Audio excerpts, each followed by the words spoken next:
Mapuso dayon agad ang Road to NCAA Season 100. Ilabi na nga nakapaydalom ng tanan nga member school sa social media literacy series sa GMA Masterclass. Ang mga eksena sa digital dive sessions ng Lyceum Pirates kag Patiman Binil Blazers ang gintutukan ni Julius Bilacaol. Sa pagtakop sang GMA Masterclass, the Social Media Literacy Series, nagpakigbahin ang mga student-athletes ng Lyceum of the Philippines University kag College of St. Benilde.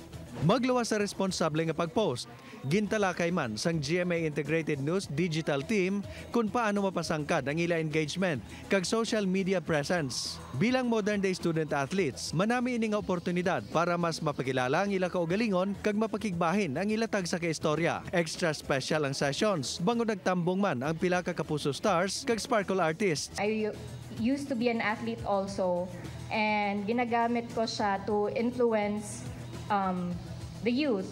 Importante talaga to stay authentic and real with who you are. Wala naman sang tion nga ginusikan ng mga student-athlete nga nagpakigbahin sa Q&A kag iban pang hilikuton. Nalaman namin yung importance of collaborating with the NCAA. Malaking bagay talaga siya for promoting our school, ourselves, and yung league.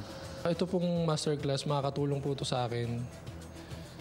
Kasi po dito po ako makikilala po talaga ng kung ano po ako sa personal, kung ano po yung ginagawa ko sa school, sa bahay, tsaka sa basketball po. Ang madinalagon nga social media literacy series ang ginpuylugan sang Kapuso Network kag NCAA bilang pagpanghanda sa historic season 100 sang liga. Bangod ginakabing nga game changers kag new heroes of the game.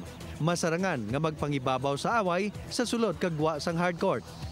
May power kayo to create change with one post at a time. Let us embrace the digital realm to connect, inspire, and make the 100th season of the NCAA an unforgettable chapter. Julius Bilacaol, 1. Western Visayas.